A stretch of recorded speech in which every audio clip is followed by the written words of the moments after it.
Do you get lost in all of the exercises shared out there on social media?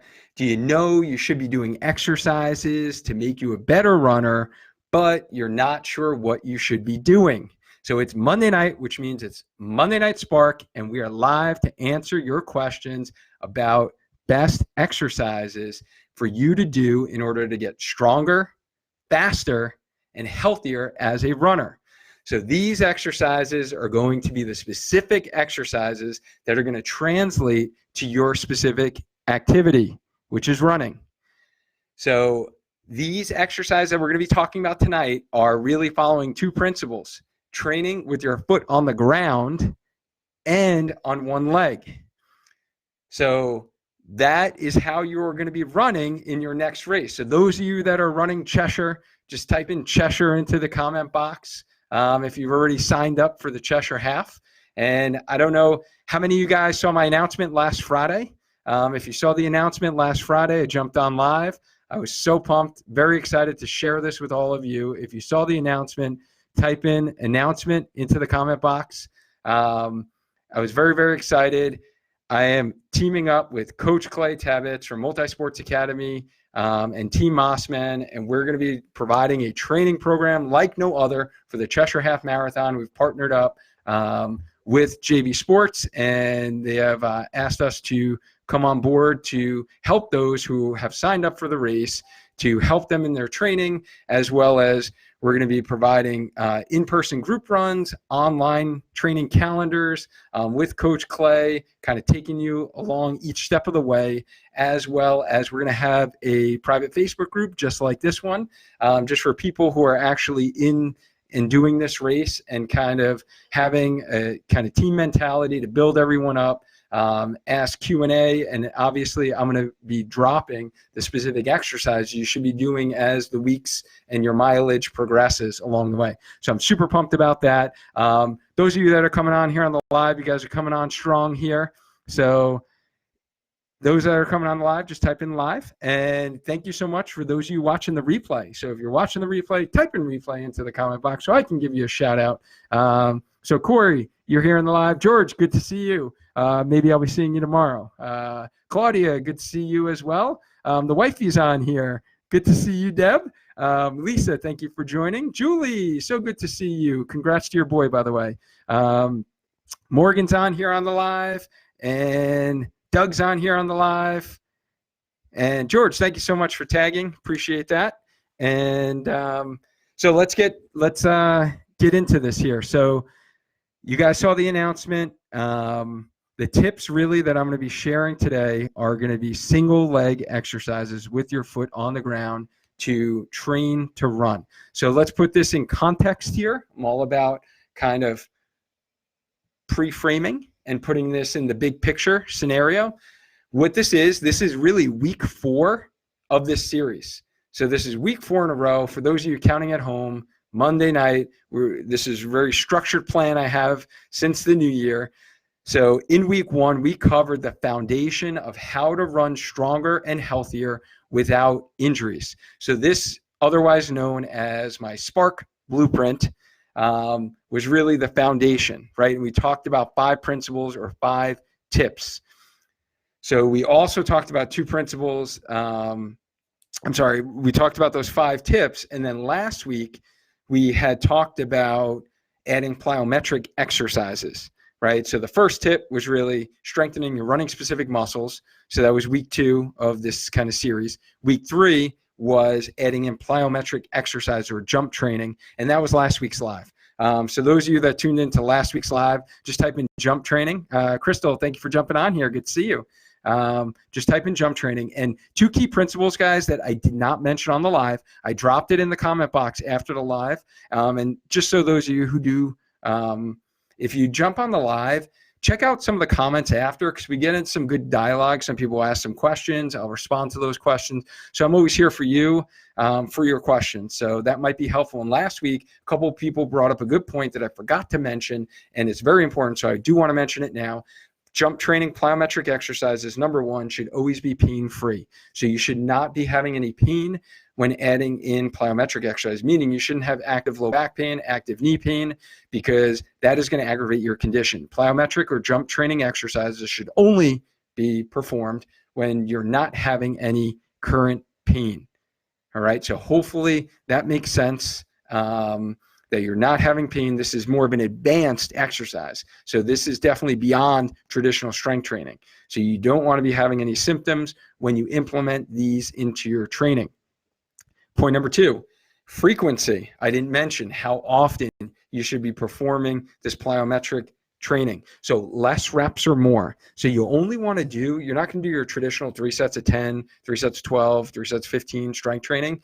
You are going to be looking at less volume. So you're going to look for quality, not quantity, and maybe start out with just 6 to 8 repetitions. So 6 to 8 jumps of the exercises. And if you're a beginner and you've never done jump training before, start out with 1 set of each of the exercises that I recommended. So start out with that 1 set. If you've done some jump training before, then think about doing 2 sets or possibly building up to 3 sets. And you're only going to do these once a week. These are not going to be performed every day, every other day, 3 times a week, once a week. That's all you need to keep your body healthy, as we talked about, and all the benefits of jump training. If you missed that live, go back, check out last week's live. If you're looking for it in the discussion of the Healthy Runner group, then just type in topics. You'll see the tab. Topics or popular topics. On your phone, I think it says popular topics. On your computer, it says topics. You'll see Monday Night Spark. All the Monday Night Sparks that we do, these live in-depth trainings, you will see it listed there. So that's how you can find things easily. And that goes for anything within the group, guys. I have it all organized for you. If you want strengthening exercises, type strengthening. If you want nutrition, type the nutrition. If you want motivation, type the motivation tab. All right. So 2 points I forgot to mention last week that I wanted to bring up for plyometric training. So for those of you who did check out the YouTube link, you guys wanted the videos. For those of you that watched the videos, let me know if those videos were helpful for you. And then honestly, give Cameron a shout out. Give Cameron a little shout out for shooting those videos, helping me out with that. Katie, so good to see you. Thank you for jumping on. Margaret's on. Jessica's on. Thank you so much for jumping on. Glad you found it. And Lori, so good to see you again as well. Thank you for jumping on here. So give Cameron a shout out if you liked her doing those videos, and hopefully those videos were helpful for you. Those are the level 1 plyometric exercises, a great starting point that I want you to start out with. So, all right, guys. So tonight, I really want to bring it. We're going to bring it. I want to answer your questions, and I want you to be an active participant tonight. So I need to know, are you ready for this live? All right. I want to see some energy here. So if you're ready, just type in ready. So I'm going to wait right now. We got 9 people on. So thank you guys for being on. I'm just going to wait here for you to type in ready. Let me take a little sip of my water. By the way, guys, this was a nice little glass that I got last week. I love it. Dave and Buster's was actually my daddy-daughter date with Gabby. I like to take them on individual dates periodically. So if you do the same thing, or I don't know how many guys we got on here right now. I think I saw all female names, but if your husbands do the same thing, just type in date night into the comment box there. I think it's something great, especially for fathers with daughters. I think it's really special. I know it's special for me. And we did play some games, some skee ball, if you guys saw my post, and some air hockey. Those are some of our favorites. And we actually got this glass, which was a lot better than a lot of the plastic toys and stuff. So now it's great. Every time we drink water, we can think about the fun time that we had here. So you guys ready or what? So Crystal's ready. Lisa's ready. Jess is ready. Katie's ready. Lori's ready. Margie's ready. Thank you so much, guys, for jumping on here. And I'm kind of pumped here. So we're going to get into this here. So really, I want to know, honestly,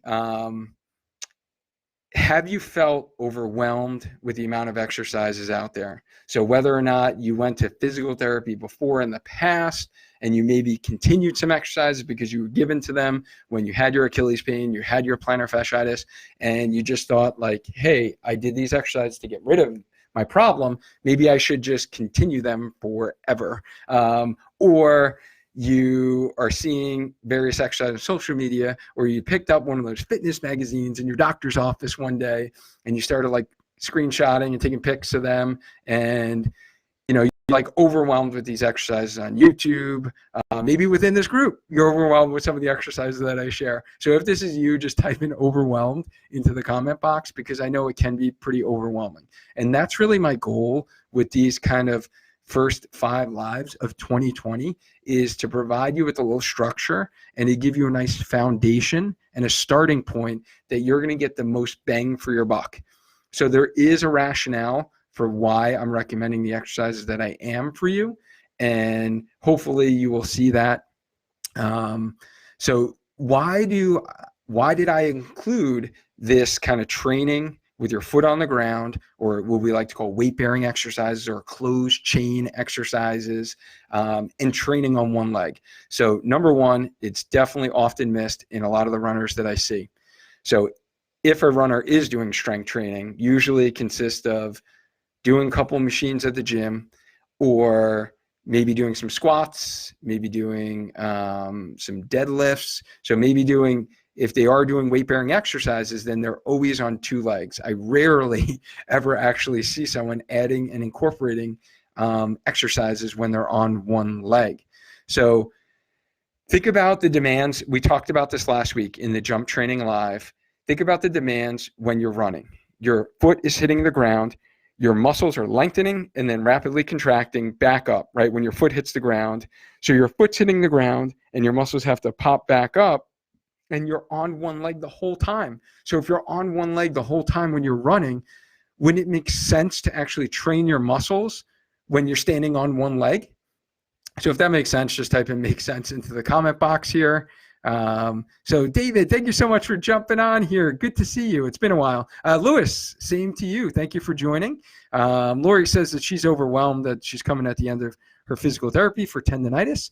So good, Lori. These exercises are actually going to be very helpful, a nice kind of transition for you to be able to ramp back into running and staying healthy along the way, so your tendonitis does not come back. All right. And Lewis says he's overwhelmed. So many different things out there. Absolutely.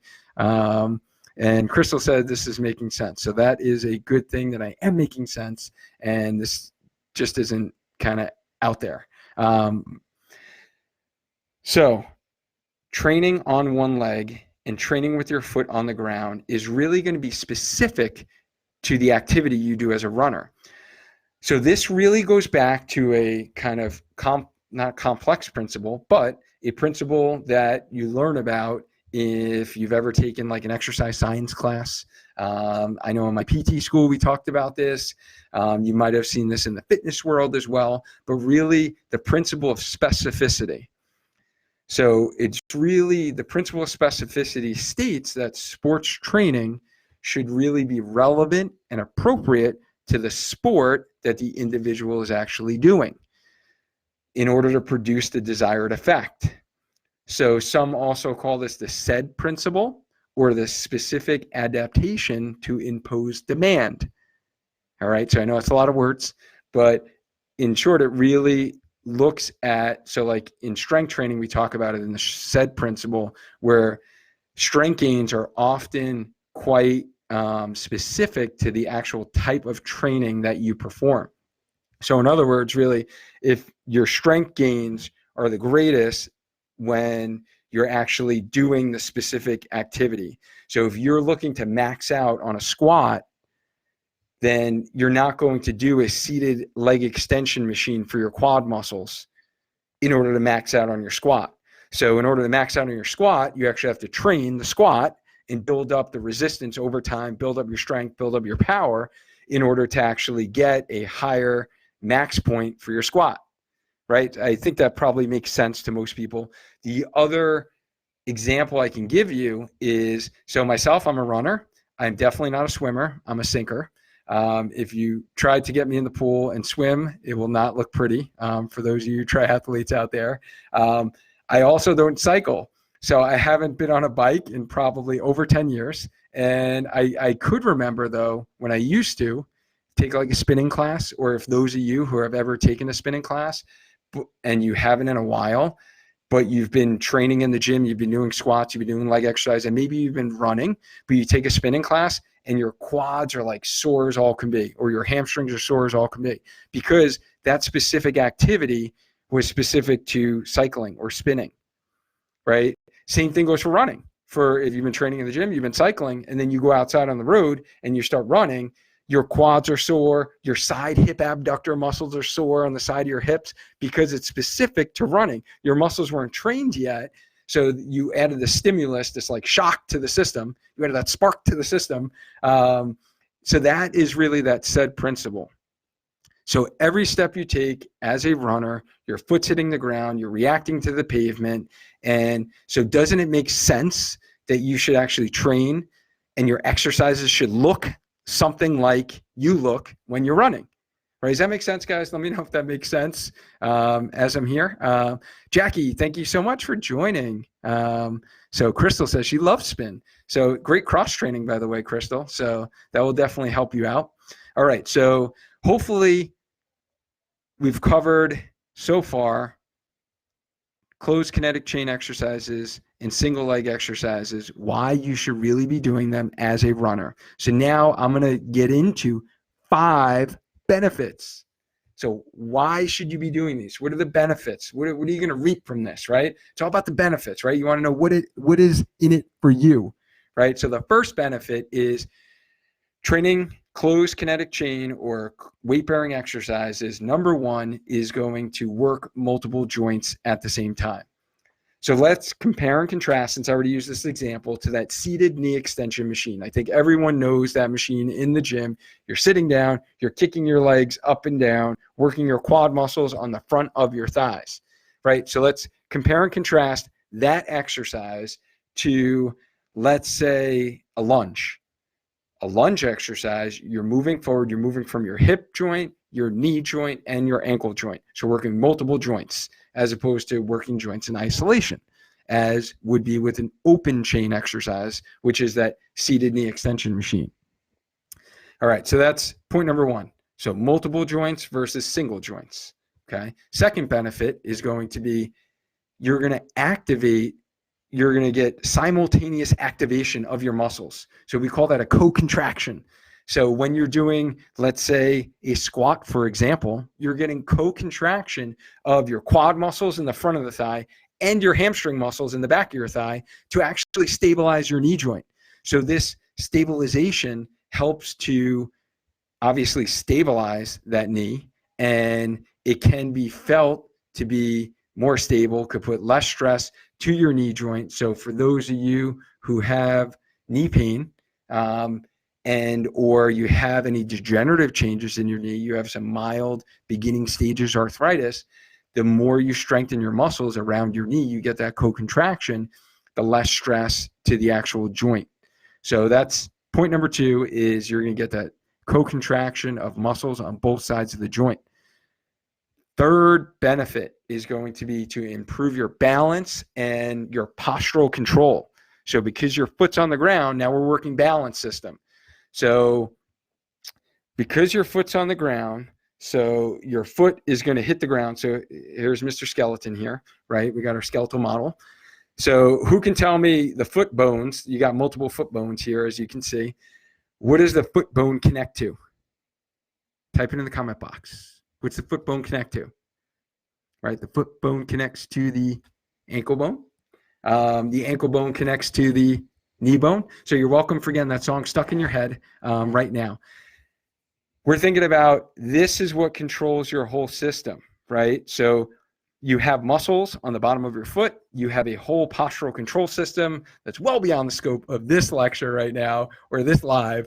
That is more lecture material for my PT students. But your brain sends signals down to your muscles, and that controls how we stand. That controls our balance. And by you training with your foot on the ground, we are working that whole kinetic chain. So we're working everything in conjunction, just like when you're running. So if you are a runner and you're a novice runner, and a lot of novice runners have like technique issues as well as alignment issues and can have pain due to that because they have poor postural control and alignment. So for example, your foot bone, right? If you're a big overpronator and your foot goes in like this, so you have a really flat arch.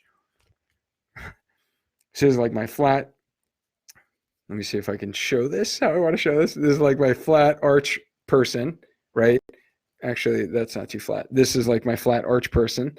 That's going to affect your alignment as you go up the chain of the shin bone, and the knee is going to go in.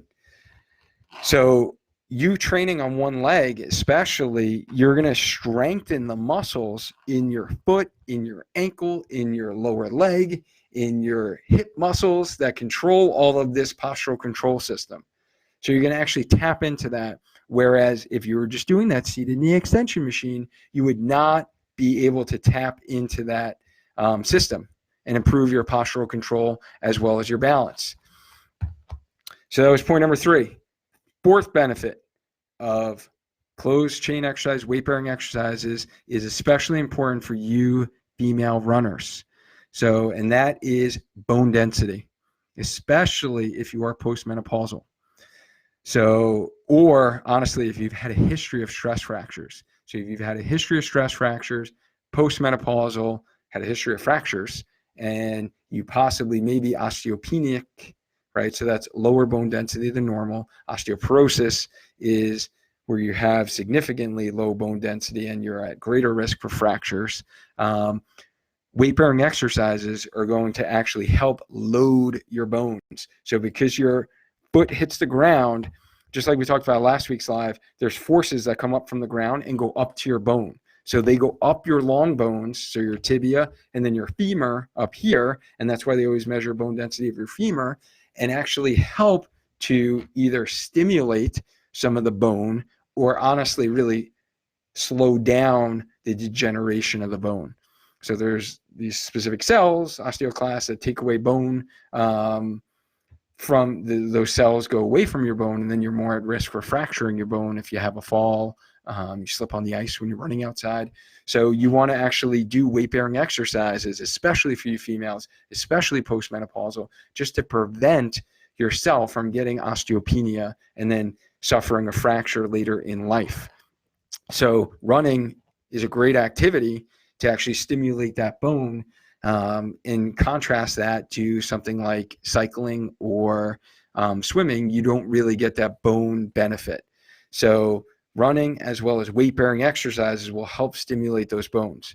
Obviously, swimming and biking have their other benefits. I'm not saying they're not great activities. They are, from a cross-training perspective for you as a runner, as well as a cardiovascular standpoint, as well as offloading joints, especially if you have any degenerative conditions, then sometimes that's more well-tolerated. So not knocking swimming and biking, but for bone health, running and weight-bearing exercise is where it's at.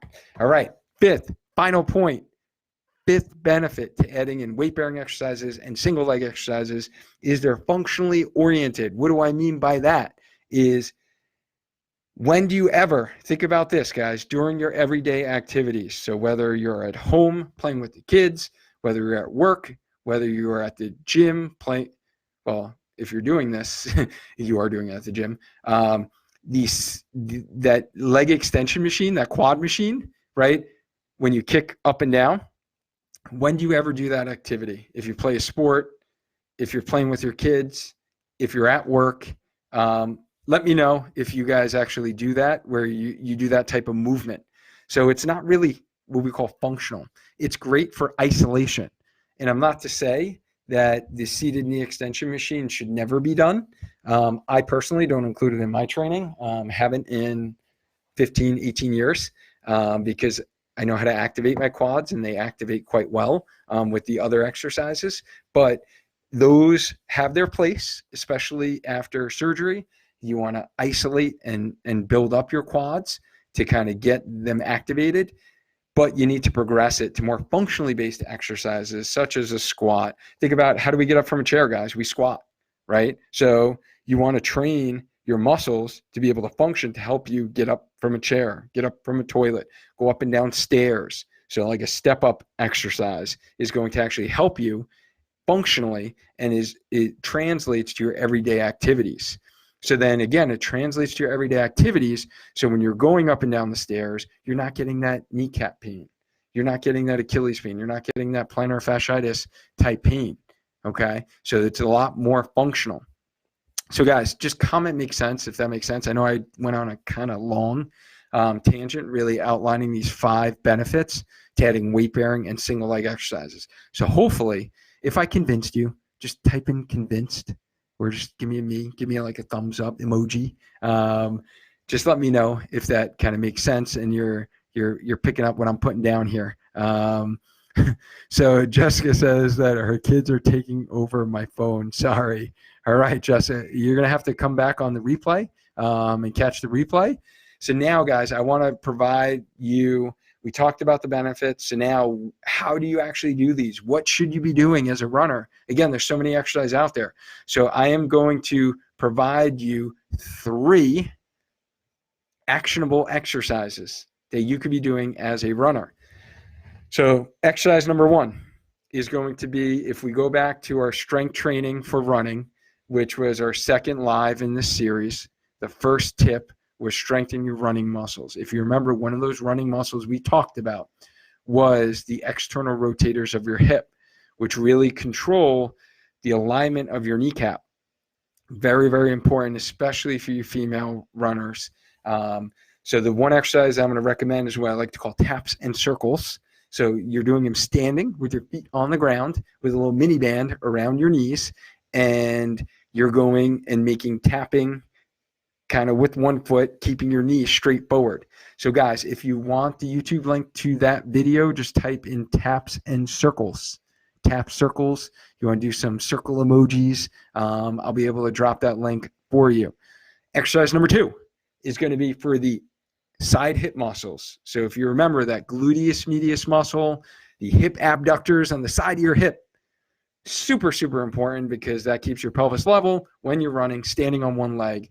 So if I had to give you one exercise, there are multiple exercises you can do for that muscle, but the one that I've found most beneficial as a nice starting point is what we like to call hip drops. And because it really gets that control of your pelvis, like when you're running, you want to keep it level.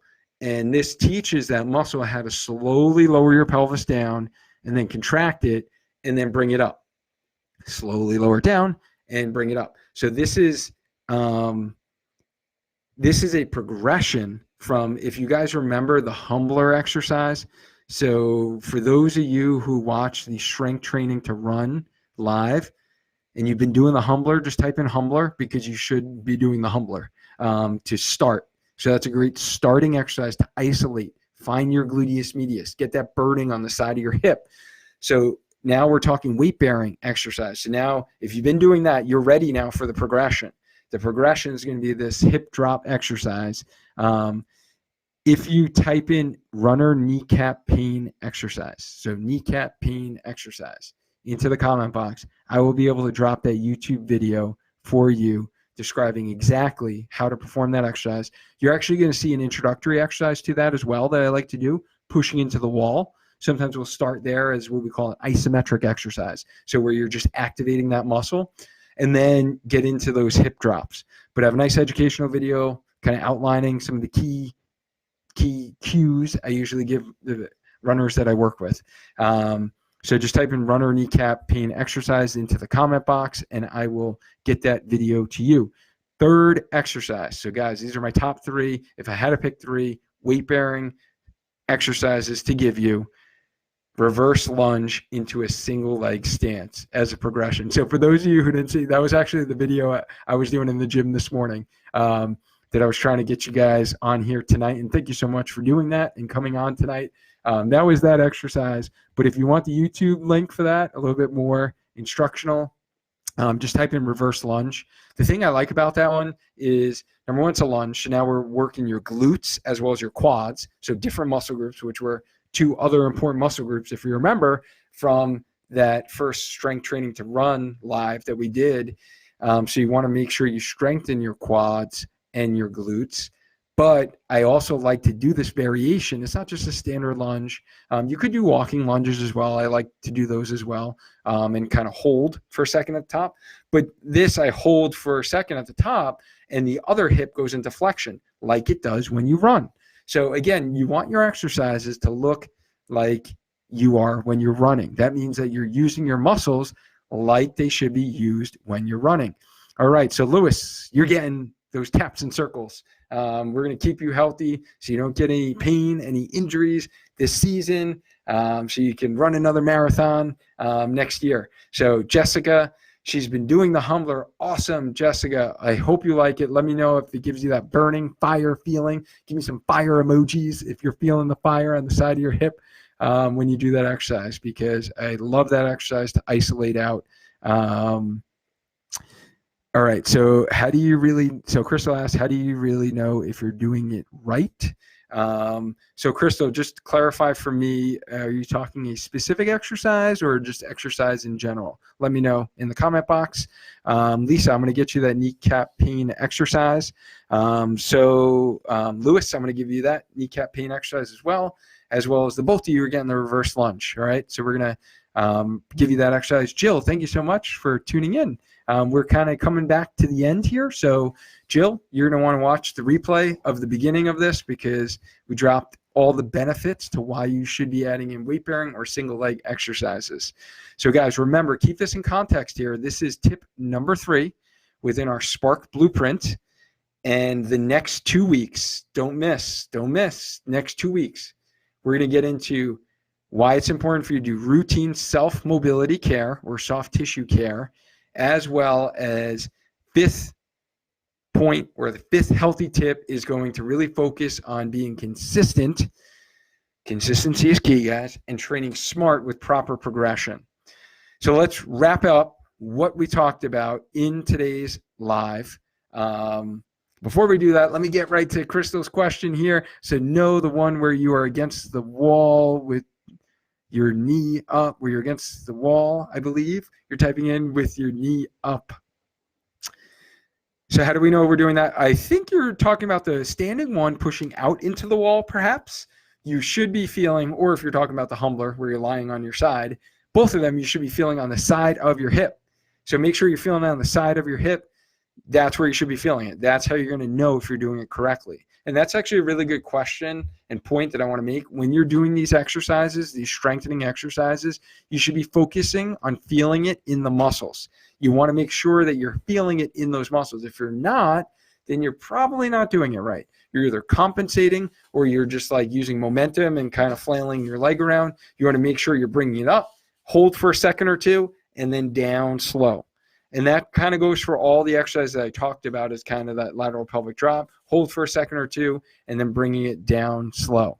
All right, good. So Crystal, I'm glad that made sense. So let's wrap up, guys. In this live, what did we cover? We covered why you should be training on one leg and why you should be training with your foot on the ground. Basically because of the specificity principle, the specificity of training principle that we got into. And then we talked about 5 benefits to adding in these exercises. That's going to be multiple joint involvement, right? Moving in all 3 planes. Oh, we didn't really talk about that, but moving in all 3 planes of movement. So those lunges, you can do them rotational. You can do them side lunges, right? You can move in multiple planes of movement, not just staying in one plane of movement. When you're doing an open chain exercise or an exercise in a machine, you're stuck in one plane. Our bodies move in actually 3 planes of movement. So in that foot and ankle joint, it doesn't only move up and down, it moves side to side, and it moves rotation. So we call that 3 planes of movement. So these closed kinetic chain exercises, these weight-bearing exercises, move in all 3 of those planes. So that was kind of benefit number 1. Benefit number 2, co-contraction of your muscles on both sides of the joint. So quads, hamstrings, stabilizing your knee was the example we gave.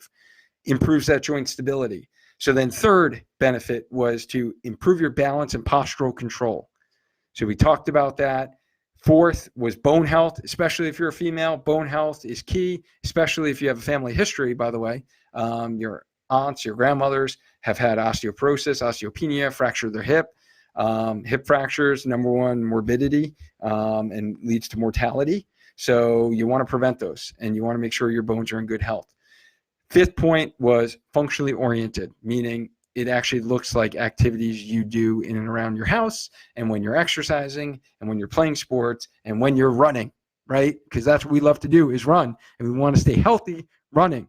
We don't want to be injured. We want to be able to train for a half marathon like Cheshire.